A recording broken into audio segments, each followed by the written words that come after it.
बिहार में 2025 चुनाव की बात की जाए तो अभी बिसात बिजने से पहले ही ये देखा जा रहा है कि चुनावी हलचल बहुत तेज हो चुकी है। और इस बार चुनावी हलचल इसलिए भी तेज हो चुकी है क्योंकि रणनीतिकार प्रशांत किशोर की एंट्री हो चुकी है। और इस बार रणनीतिकार के तौर पर नहीं, राजनीति के तौर पर, और इस बार वो खुद राजनीति में घुस चुके हैं।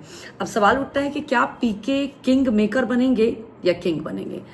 क्या पीके किस पार्टी का खेल बिगाड़ेंगे? इस पर सबकी निगाहें टिकी हुई है।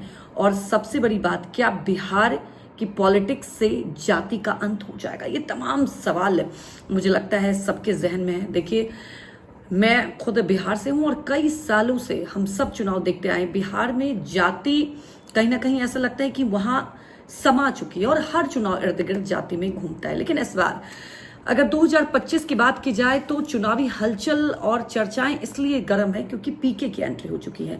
और पीके ने कई सालों से, आप ये कहें, ये नहीं कि अभी तुरंत से, पदयात्रा कर रहे हैं। और इस पदयात्रा में उन्होंने अपने संगठन को मजबूत किया और अब बारी है उस संगठन को वो धरा देने की। और इस बार वो संगठन को वो चुनावी मैदान में उतारेंगे कि आखिर संगठन कितना मजबूत हुआ।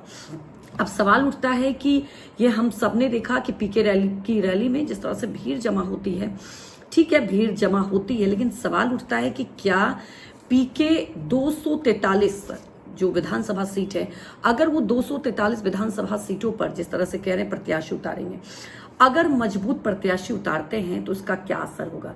देखिए, पीके का साफ तौर पर कहना है कि अगर चुनाव की बात की जाए तो ना जाति बहुत ज्यादा मैटर करता है, ना वहां के बाहुबली, जो कि हम अक्सर बिहार के चुनाव में देखते आए। तो सवाल उठता है कि पीके कहां फोकस कर रहे हैं। आपको बता दें कि पीके सबसे ज्यादा फोकस कर रहे हैं पंचायतों में।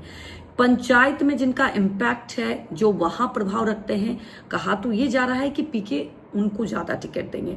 यहां तक कि आपको बता दें कि जन स्वराज पार्टी की जो टीम है वो पूर्व अधिकारियों से, यानी कि आईएएस अधिकारियों से भी संपर्क कर रही है। इससे क्या होगा कि बिहार की राजनीति में नया ऑप्शन मिल जाएगा।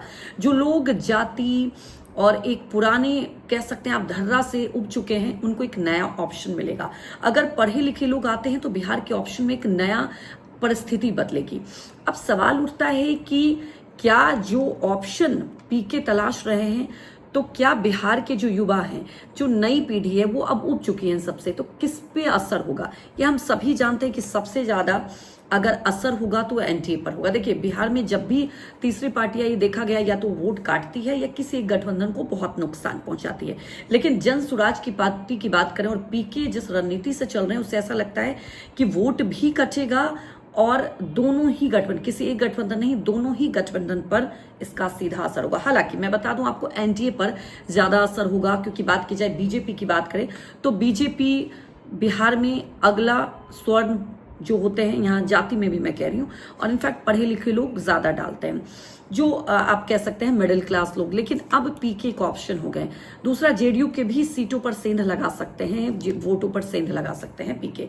लेकिन अगर आप गौर करें तो पीके ऐसा नहीं है कि महागठबंधन में से नहीं लगा सकते आरजेडी, क्योंकि कई ऐसे मुस्लिम इलाके की बात करें और पीके इस पर भी फोकस कर रहे हैं, उन्हें भी टिकट दे रहे हैं। यादव है, मुस्लिम है, जो कि कहीं ना कहीं नाराज हैं अपनी अनदेखी को लेकर तेजस्वी यादव से। पीके उन्हें भी मौका देंगे तो आरजेडी को भी नुकसान पहुंचेगा। लेकिन एक्सपर्ट का तो यही कहना है कि सबसे ज्यादा असर बीजेपी और जेडीयू पे होगा।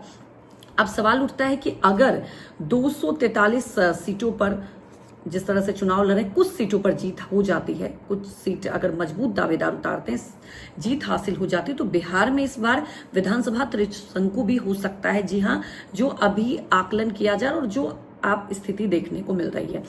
सवाल उठता है कि हम सबने देखा कि जितना तेजस्वी यादव पर आक्रामक रहे हैं पीके, उनकी नीतियों को लेकर, खासतौर पर उनके नेतृत्व को लेकर कई बार सवाल उठाते, उतना आक्रामक वो नीतीश कुमार पर नहीं दिखाई दिए। हालांकि अब उन्होंने रणनीति बदली, अब सीधे अटैकिंग मोड में वो दिखाई दे रहे हैं, नीतीश को लेकर, गवर्नमेंट को लेकर, बीजेपी को लेकर। अब सवाल उठता है कि ये तो वक्त ही बताएगा कि क्या पीके बिहार की राजनीति में नया अध्याय लिखते हैं या वाकई बिहार की राजनीति को अब एक नया ऑप्शन मिलने वाला है। लेकिन ये तो तय है कि इस बार पीके की एंट्री से, जो कि हमेशा से ही रणनीतिकार रहे हैं और इस बार वो रणनीतिकार से राजनीति में आए हैं, तो इसका असर होगा। लेकिन वो नया अध्याय बिहार की राजनीति में लिख पाते हैं या नहीं, ये तो वक्त बताएगा।